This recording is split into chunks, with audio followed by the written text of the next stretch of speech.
Welcome back to Cosmetics Anonymous. I am your favorite new mama of two, Bougie Vintage, and today's video is Botox, where I'm going to attempt to give your life a lift. Now, before you fix your crusty little fingers with unmanicured fingernails, to ask anything in the comment section about my birthing story, girl, don't. Okay, I already addressed this and I'm not going to address it again, and that's that on that. If you don't know, then you can refer to the community post or the community tab on YouTube, and it's probably the third last thing I posted on there, so get to scrolling. But beyond that, we're here to do Botox. We love to do Botox. Hi Bo, I've been lurking / following you for a few years now, and I just want to say I'm so happy for you and Shooter for all the additions to the family. Keep prospering, girl. Thanks, sis. Okay. I just have a question. I have a good friend of mine that I met during college. He's super nice, always paid when we would hang out or watch movies, really patient when we would play video games, and I would mess up and get us killed, LMAO. Now that's a keeper, okay? And the thing that touched me the most was that he would always stay up late to try and help me if I got stuck on assignments, even if he had to wake up early the next day for work. So at the end of last year, he asked me out, but I rejected him because he did this in a video game chat, as in typed it, not voice. And he didn't actually ask me out, he just asked me if I liked him. I was being petty and felt miffed that he made me put my feelings on the line first, and also that he asked me in a damn video game chat. It made me feel a little disrespected and like he wasn't taking it seriously. It's not like we didn't hang out in person, but I really regret rejecting him. He's honestly so sweet to me, and he's never been in a relationship before. So thinking back, maybe he just didn't know what he was doing. Well, that was my first thought. We hang out in the same group on campus a lot, and we're still friends, and he's still really friendly to me. Do you think it's a bad idea to try and ask him how he still feels about me? We're both big old nerds and aren't that good at communicating, so any advice would help. Love you loads, Katie. Well, girl, I personally don't think there's anything wrong with asking him how he feels about you still, or if he still has feelings for you, or if he ever had feelings for you, because I mean, why would he ask you that? I understand where you were coming from when you say that you felt a little disrespected. I don't think that's the right word that you should use, but I get what you're trying to say there, and I understand why you would feel that way when he's asking you this over a video game chat. But you have to understand that some people are just awkward. And so he probably just didn't know what he was doing, like you said, and because of that, you rejected him. But he didn't take the rejection like too hard, obviously, because he's still friendly with you. And as long as he doesn't have somebody else right now, I don't see a problem with you approaching the situation and, you know, trying to re-spark the flame if it needs to be re-sparked. So my advice to you is to go for it, and if he decides that, you know, he's not interested in you anymore, don't take it personally, because it might just be a thing of that ship has sailed. Like, you rejected him and he didn't think that he ever had a chance with you since that. He probably felt like you did like him and he wanted to pursue something with you, but because you rejected him, he didn't really know where you stood, and then that kind of was just left him in an awkward situation or position. So that could be an issue, and you could just explain to him why you rejected him if you haven't already. Hi Bo, I just want to ask you for some advice if it's okay. I'm 19 and I haven't lived at home since I left for college 2 years ago, but my parents have always wanted to control everything in my life. They even tried to stop me from going to college 5 hours away from the town I grew up in. But basically, I'm 34 weeks pregnant, and well, that went left real quick. What do you do? I did not know what the heck to expect from this email. I was not expecting this girl to start telling me that she's pregnant. Anyway, I'm 34 weeks pregnant, and I only told my parents a few weeks ago because I knew they wouldn't react well. But now my parents are demanding I come home to have the baby and drop out of college. I have already made arrangements to return to college after the baby, and my husband, they weren't happy about that either. Girl, what is this email? I'm stressed out And I'm not even your parent, okay? And I have already prepared for the baby here. How can I get them to let me have my baby here and stop intervening? They've said if I don't come home, they'll take me home, but this pregnancy hasn't been the easiest, and I honestly worry about traveling so pregnant. Thank you for everything. Lots of love, Carla. First of all, your parents cannot force you to do anything. If you are big pregnant, they're not going to come and remove you from your home and drive you or fly you, whatever the case may be, all the way to wherever they are. Like, it's not happening. Obviously, you're somebody that thinks they know what they want. If you don't actually know what you want, you've accomplished the things that you want to accomplish. So, I don't think your parents can interfere at this point. They have to accept the fact that you are grown. Even if you're only 19, they have to accept the fact that you've made these decisions, you've made your bed, you have to lay in it now. And that's just, it is what it is. I don't personally feel like you can really do anything to stop them from being or trying to be controlling, other than not answer your phone. But that's also sticky because you don't want to push them out of your life. You just want them to realize that it's your life and not their life. Now, as your parent, they probably just want the best for you, and I totally understand that, being a parent myself. And you're about to have a baby, and you're gonna understand that as well as your child starts to develop.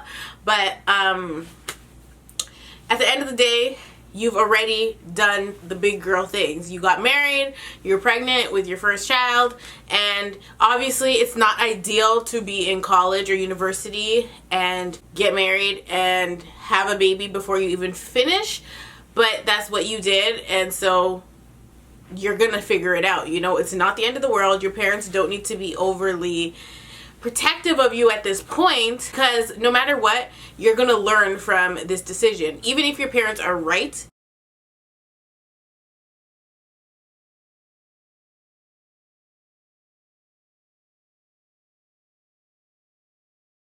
you're gonna learn that eventually. You know, it's gonna hit you. So if I were you, I would just limit the phone conversations, limit the text messages, and I would just keep reiterating the fact that I'm okay. I'm gonna figure this out. I would love for you guys to help me, but you guys are not gonna force me into doing anything I do not want to do. And that's on period, okay? So I just say limit the phone calls and put your foot down. Hey Bo says no names, but please keep anonymous just in case. So straight to the point, I'm an on again, off again sugar baby / escort. I spend most of my days around older men, but decided to pick up a full-time job because I felt I needed to connect with people more my age.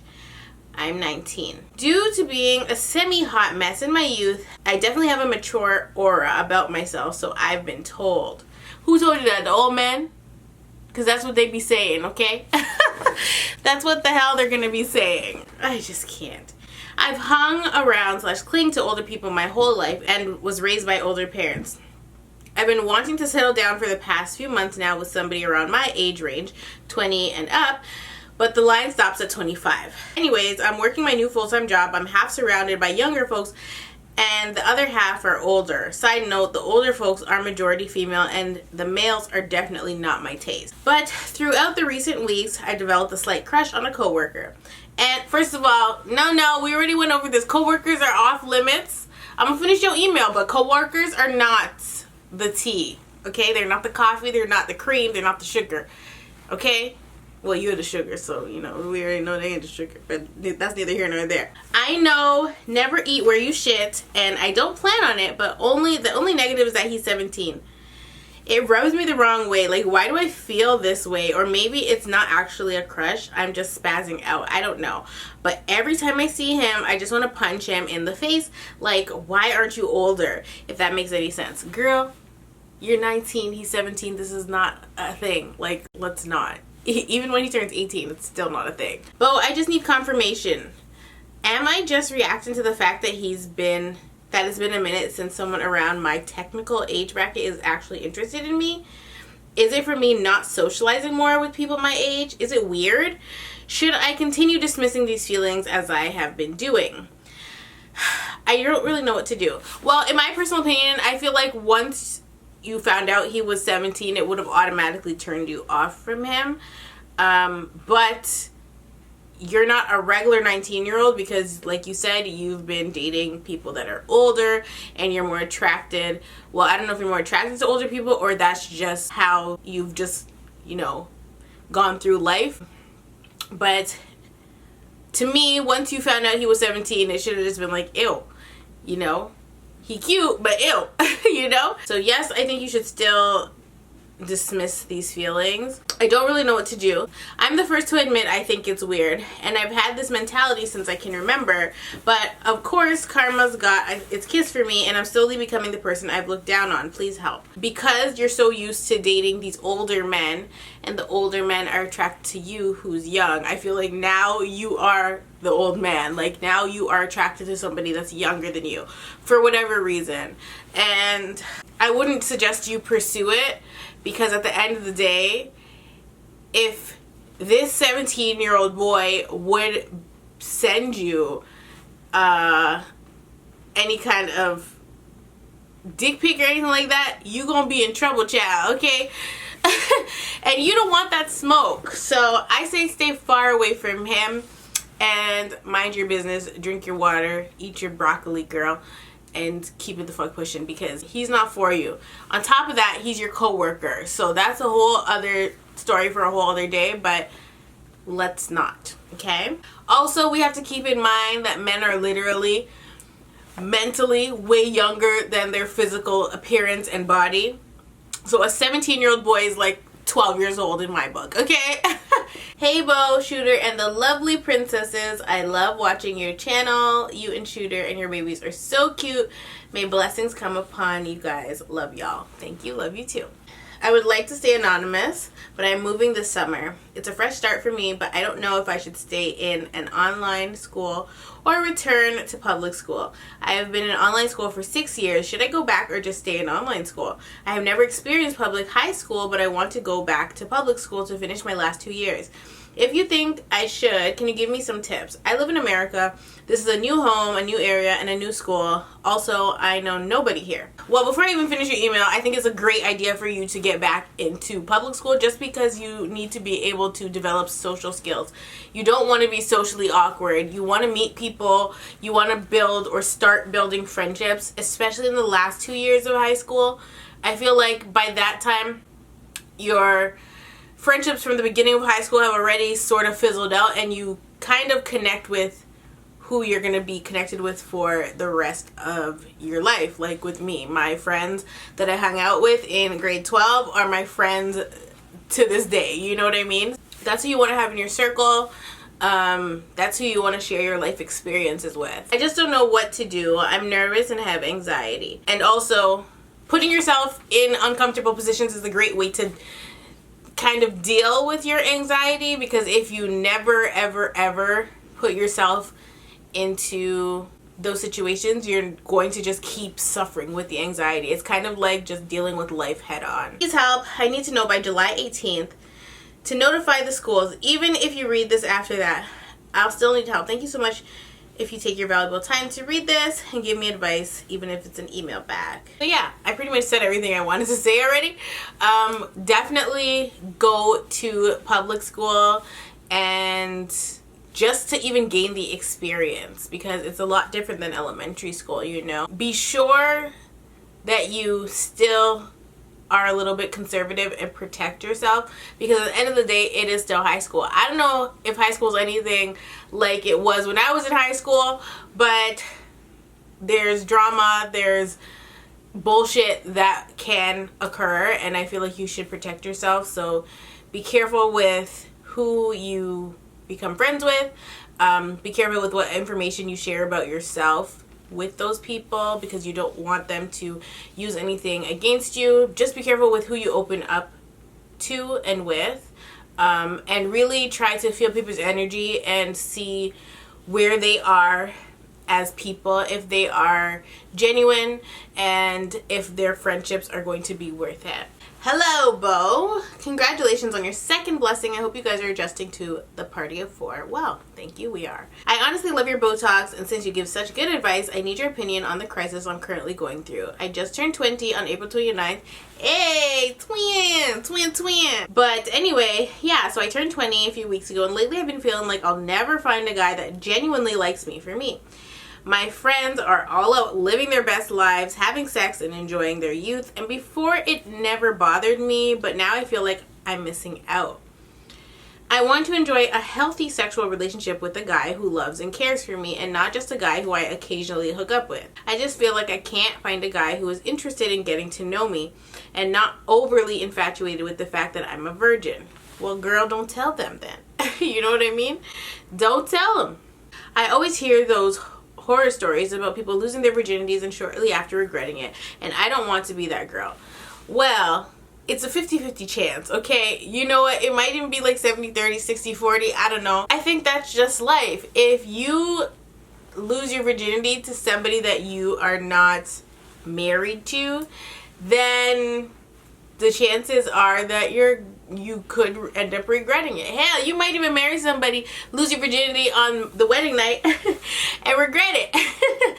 But probably not, because at that point your feelings would have been so invested in the relationship. That's just not likely. The sex is just another level when it's with somebody you're in love with. So I think you just have to kind of bite the bullet. If you are trying to find the perfect person to lose your virginity to, it's gonna start to feel like a job. Like it's too much. You just need to just go with the flow, date who you want to date, and when it comes time to have sex with that person, if you're gonna have sex with them, just let it flow naturally. And even if you don't last as a relationship, you still might not regret that experience with that person because it was good for the time being. I just feel like I'm living in the wrong generation because everything I feel like I want are things I won't find with guys my age wanting as well. The only guys that really be interested in me are like 30. I'm just like, damn, can I find anyone my age? On top of that, I feel like one of my friends is trying to influence me to be a hoe with her. You trying to have a hot girl summer, huh? Don't get me wrong, there's nothing wrong with sucking and having dudes, but I just don't know why she's trying to encourage me to do it so badly. Yeah, no, don't let her. That's what you call the devil, okay? Yes, your friend is the devil. That is who is whispering in your ear right now, trying to get you to do things you do not want to do, trying to stir you off course or push you down the wrong path in the wrong direction. If you're not ready to do something, if you don't want to do it, just stick to your guns. The guy who I used to talk to in high school has recently made his way back into my life, and even though he's not shit, I still find her trying to encourage me to have sex with him and suck his. I feel like your friend does not or is not really truly happy being a hoe, and that's why she's trying to bring you down with her. She, I think in her head, has you on this pedestal and she wants you off that pedestal, so she's trying everything in her power to get you to do things that you have no business doing. Drop her as a friend, okay? We're covering more than one thing in this damn email today. Another odd thing about her is when she sleeps around and all the guys she sleeps around with has friends who she tries to persuade me to suck with them, and I find it incredibly weird. I don't get why she tries to encourage me to do these things. She knows that I'm looking for something more serious with a guy and not just a one-night hookup. I also find it weird because she tells me all the time how she regrets losing her virginity. Well, what did I just say, girl? She's not happy in her skin. That's truly a demon. We don't like her. Oh, jeez. And she tries to encourage me to lose mine to random ass dudes. I'm not a judgmental friend, and I don't try to peer pressure my friends into doing things, so I don't get why she wants me to do what she does. It sucks because she's been one of my besties since middle school, and now I feel like I may have to cut her off. Anyway, any advice would be greatly appreciated. I'm sorry, this message is all over the place. Normally, I'm okay with my whole virginity situation, but lately, I've just been feeling like my biological clock is ticking and I'll be single with 12 cats forever. 12 cats is better than one cat that is obliterated, okay? If you know what I mean. So, don't listen to your friend. Live your life for you. You're not living your life for your friend. You're not living your life for any of these guys. Your biological clock is not ticking, okay? You're only 20 years old. There is no rush to lose your virginity. What is wrong with y'all? Like, what is the hurry here? What is the purpose? What is losing your virginity gonna do for you as a person? You gonna get a big check? You gonna get a car or a house? Girl, bye. No. Like, put that thing on Craigslist. I can't. Hey, Belle. I love you and congrats on baby B. So basically, I'm an honor student in high school and I just got my first real boyfriend. I'm experienced with boys, but I've never brought them around my house because it was never that serious, but this time it is. I have a very sweet, smart, and understanding boyfriend, but my parents are super old school and being really hard on me about it. I'm not allowed to go to my boyfriend's house, and he's never allowed to be at birthdays or family occasions, and my family knows about him, so I don't see the big deal of him being there. My boyfriend feels very unwelcome in my house, and my family doesn't care at all. My mom especially. Well, girl, y'all need to toughen the fuck up, okay? Because this was my life. When I was in high school, my mom was not here for me dating. She didn't want me to have a boyfriend. She didn't want me to be distracted. She didn't like my boyfriend. That's for damn sure. That's life. This is what it is. And in high school, now when I look back on it, I totally get it. Like, I understand. When I was in high school, I would definitely say my mom was pretty old school and she wasn't having none of this shit, okay? I didn't even try to invite that man nowhere. Nope, not having it. I mean, he probably came to my house with my mom present one damn time, and that was that. Like, I used to always go to his house because he just was not welcome. It's sad because we don't do anything wrong. We just want to hang out, but it's making things very hard for me and him.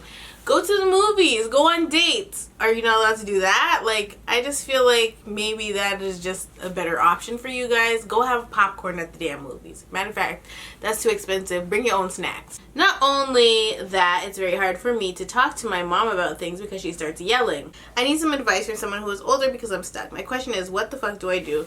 You just gotta deal with it. Like, you just gotta get over it. Parents are gonna be this way, especially when their child is in high school. Your parent doesn't want you out there to experience the things that they were doing when they were in high school. And I really feel like most of the time it's just about them projecting their life onto the children. That's what this is about. Your mom is probably not very open with you, and that's why when you're trying to talk to her and be open with her, she's throwing a hairy fit because she was raised a certain way. And she is taking those old school values and pushing them into you, and you're resisting. And so as you get older, you'll more understand why she's being the way she is. But right now, I say to just take it easy. If your mom's not easy to talk to, I'm not gonna say ignore her because you probably get your ass beat, but don't try to force it, you know? If she's not the type to be open, then don't force her to be open because that's just going to shut her out even more. And it sucks to not be able to talk to your mom about certain things. I would have loved when I was younger to be able to open up to my mom, like when I was in high school, but I wasn't able to do that until I was out of high school. And I turned out fine. You know, it's not the end of the world. It sucked going through the motions and not being able to converse and communicate with her, but at the same time we were all going through our own shit, you know? So you just have to have a thick skin and keep pushing and, you know, find somebody else to confide in for the time being. Definitely don't try to force your boyfriend onto her because that's gonna make it even worse. First, I would like to say congrats on the new baby, and I love you and your family bunches. Thank you very much. I am writing this because my very best friend was shot and killed on his way to my house 2 nights ago, April 11th. That is so sad. I'm so sorry. And I am broken. We've been friends since I was in the 9th grade, which is a very long time, being that I am 24 now. Over the last 9 months, he had been trying to take things to another level that I wasn't ready for because I didn't want to lose him as a friend if anything ever happened between us. Long story short, we crossed a line that I wasn't ready to cross, but it made me fall for him harder than I expected, and I was going to talk to him about it when he came over, but he never made it to my house. Oh, Lord Jesus. He always made it a point to tell me how much he loved and cared for me, and he always joked about me being his wife one day, and now I feel guilty because I'll never be able to tell him how I really feel about him. I lost my grandmother exactly 6 months ago, the same day he passed, and they brought us a lot closer because he had been there for me every single day through everything. I tried to take my own life, and he saved my life after I lost my grandma, and he literally saved my life. He made me a better person. What I also didn't get to tell him is that I am pregnant. I am completely torn apart because I know he would be so happy. He has a child already and was an amazing father, and he loved kids and always talked about wanting more, and now mine will never know him. I feel like my heart is constantly being ripped out. My question for you is, how do I get through this safely while pregnant? How do I deal with this without putting too much stress on the baby? And how do I raise our baby without him? Well, I certainly was not expecting any of those curveballs. Okay, being pregnant is hard enough as it is, and when you are thrown life, like you were just thrown life or thrown at life, girl, it's hard to not internalize that negative energy and pass it on to the baby, because that's exactly what a lot of people do. Sometimes life's biggest problems get thrown at you when you're already feeling like shit, when you're already down and out. And you lost your grandma, then you lost your best friend who was also your baby daddy, and coping with that is something that you're going to mentally just have to do it for your child. And I think you'll be able to tap into that fairly quickly, because when you're pregnant, you kind of go automatically into survival mode, and then once your baby is born, you go into mommy mode. Even before your child gets there, you're in mommy mode. And so I think you already know that now God has given you something that you are going to feel like you have purpose. Like there's somebody else depending on you now, and there's somebody else that you have to live for. We don't know why these things happen to us. We don't know why life goes the way it does, but in your situation in particular, I feel like you trying to take your life before, and your best friend kind of helped you through that, and he saved your life. Now his baby is inside of you, and even though he's not there, he's always going to be living on through that child, and he's left something behind, even though this is not his first child. I can't tell you how you're going to be able to raise this child without his father or her father, but what I will say is that you're not alone. You're not the only one. You're not the only woman that has lost her baby's father while she was pregnant, whether it was before she found out she was pregnant or after or during the pregnancy, you know. And so just keep that in your heart, keep that in your mind, that you're not the only one. And if those women can get through these situations, those trying times, you can too. Make sure that whether it's a friend or a family member, somebody is there with you throughout this pregnancy, because you don't need to be any more alone than you're already feeling. And just try to keep the vibe positive. Try to only be around positivity. If at any given moment anybody is bringing any negative bullshit towards you, just push them away immediately, because you're already dealing with a lot and you don't need extra baggage from anybody. Whether it's a girlfriend or a cousin or whoever that's coming to you with any kind of drama, even if it doesn't involve you, just be like, honestly, I can't have this conversation right now. I cannot take on your problems right now because I have my own shit to deal with, and you're gonna be grieving for a long time, and that's totally fine. But don't let the grief control you. You have to control your grieving. This all came at you really unexpected, but just know that that child that you are growing and that you're going to be growing forever, just know that that is a piece of your partner that you're gonna get to have forever, you know? So there's light at the end of the tunnel. Like, this is not completely, you know, gut-wrenching and heartbreaking. There is some positivity here, and I feel like even though you never got to share your true feelings and you never got to tell your best friend what you wanted to, he knows. And one day you guys will meet again. So my condolences to you times 2. That's very hard to deal with. I know, especially I lost my grandma too, so I know that that's like a really hard pill to swallow, and it sucks that she's not gonna get to see her great grandkids. I'm not even gonna, I can't, because I'm about to cry, but like, you get somebody watching over you from above now. So just be strong and keep your head up. Anyway, you guys, that is it for this episode of Botox. I love you all so much, and I will definitely see you in the next one. If you want to email me for Botox, check the description box down below.